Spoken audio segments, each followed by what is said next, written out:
folks. Welcome back. This is Rich here on Her on the X. We're talking to Carl Paladino. In the commercial break, we were talking about really your contention is that the governor and past governors, not just Patterson, because this has been a mess. Like we had talked about before. Really, it's funny that you said the Rockefeller era. I said the same thing to Kim just the other day. Our state's been a mess for a long time. It's because they were not inclined to use their gubernatorial powers. Okay, they were more inclined to be feeding to the special interests, the lobbyists. Okay, which keeps them getting elected. Yeah, and the people aren't paying attention. How many people aren't even registered to vote anymore? It's really a sad state of affairs. People became disenfranchised from their government. Now they're mad. Now they're rootin' tootin' mad. Yeah. All right, and they're out there. You call them movement people, you call them Tea Party, you call them whatever you want to call them, Joe Citizens, I call them. And those people, they're not some aliens that just got off a spaceship out in the woods. No, but that's why they like to They're the rank and file. That's what the leaders are in denial. Well, they don't realize this is their rank and file. They like to give them these names, different, like you say, Tea Party or is this, that. And now they're coming out with this racist garbage. Yeah. Okay? That's the Democrat. You know when you hear that from the NAACP, they're frightened to death of these people. Because they're seeing that a lot of those people are moderate Democrats, okay? They've had enough of this nonsense. Right. And a lot of them are state workers. They had enough of it. What do you think the morale problems are in some of these divisions like the Department of Corrections when they've got layer and layer of fat? They've got take-home cars for every superintendent, deputy superintendent. Okay, for what? It drives me crazy. The guy lives right on a campus free in a house. I don't understand this stuff. Well, and the thing about it is, if you're, once again, you're a businessman started from nothing. I'm a businessman started from nothing. If I'm making a six-figure salary, I can buy a car. I can buy a car. It's just they'll say, oh well, it's tradition that the warden gets a house, and the deputy wardens get houses. Probably because in an era when if there was a prison break or whatever, you want the big shot somewhere close. Sure. Right? But generally they're wherever they want to be. What do they need a car for? Yeah, and it's funny because times have changed as far as the mess that we're in. And maybe it was tradition at one time, and maybe it was a tradition or it was something that was affordable at one time. But it's just like on your own personal budget. If you don't have the money to buy a Mercedes, you buy a Toyota.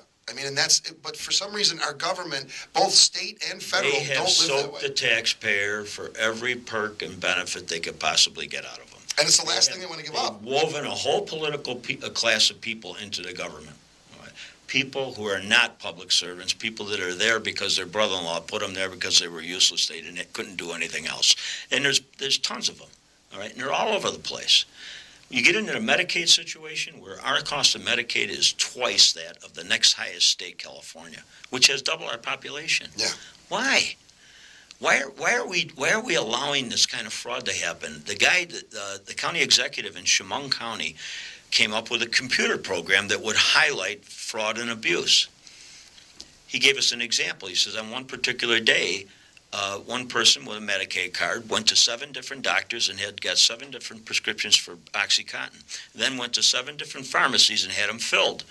And the Medicaid card paid every one of them. The state of New York paid every one of them. His computer program caught the guy.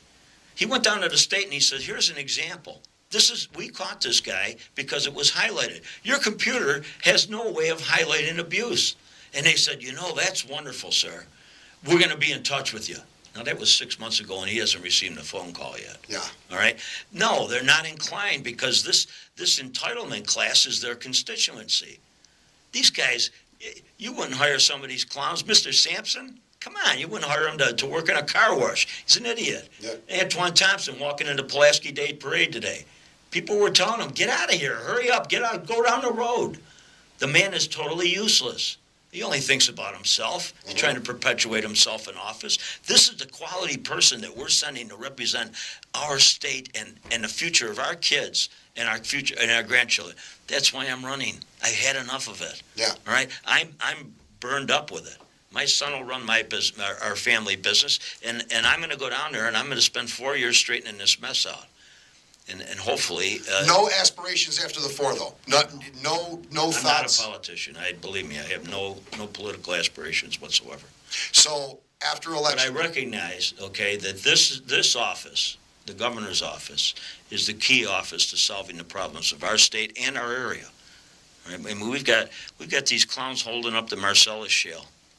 And Antoine Thompson presented a bill for a 1-year moratorium on the drilling of the Marcellus Shale. And you got all this controversy out there. And everybody's saying this and this and this about fracturing. And the level of technology in fracturing right now has reached an unbelievable level. They can take all these chemicals right back out that they put down there. All right, and they can keep it clean, and it's totally safe. They're doing it in Pennsylvania. They're doing it in Ohio. The EPA has approved it. The DEC has approved it. The only people holding it up are the politicians. Mm-hmm. Why are they holding it up? Because Mr. Green didn't arrive yet. That's right. Okay, the Patty Lynch's of this world, the 6,000 lobbyists down there in Albany, haven't gone and greased the campaign funds of these people. That's what they're waiting for. Their piece of the action. That's how sick it is. So, after Election Day, when you're elected, and we hope you are elected, you... By the way, the Marcellus Shale, 300 wells. Guess how many jobs? 25,000 jobs paying $50,000 each. No kidding. 25,000 jobs. What are we, nuts? This could be a boon to this economy, just as it is in Pennsylvania and Ohio for the last 2 years. And we're messing around with this issue? What absolutely is needed in we this area. need a new industry in this area. I mean, think of the tool and die, the machine shops, all of the companies that could benefit, and the trickle down of getting that kind of income here. No, let's even home sales. Let's keep expanding Walmarts. Put more Walmarts in. They take their profits right out of this area. Okay, what do they do for us? They put the little guy out of business. He can't earn that income that gets spread 3.5 times through our economy, and we wonder what's wrong with us. Yeah. I agree with you. I mean, everything that you say is true, and you've become the voice for the frustration that we all live. Well, I'll keep exposing the stories that I hear and what I see, and my hope is that the people will become more and more aware and hopefully get out to vote. We need people to register. At this point now, what do you need us to do for you? I mean, you need them to go and call up their family members and call up their friends and find out, number one, if they're registered, and if not, encourage them to go and register and promise them you're going to call them the day before the primary and the day before the final, and you're going to remind them to go and vote. And each of them should develop a list of 20 people and so on down the line. All right, and it's going to take that kind of effort to change the rest of our lives. Just think about that. Yeah. To put the rest of our lives on the straight and narrow. That's not such a big thing to ask. And the thing about it is, if it isn't done now... That's the little thing that people can do. And if it needs to be done. It needs to be done now. You know, it's the same thing, term limits. I was talking to Ted Nugent. This may be the last opportunity because the entitlement has become so great. The illegal immigrants laying on our entitlement programs. It's just terrible. Right. Why? Right. Everybody here, I mean, if you came here as a legal immigrant, you earned it, you're entitled to it. What an affront to those people.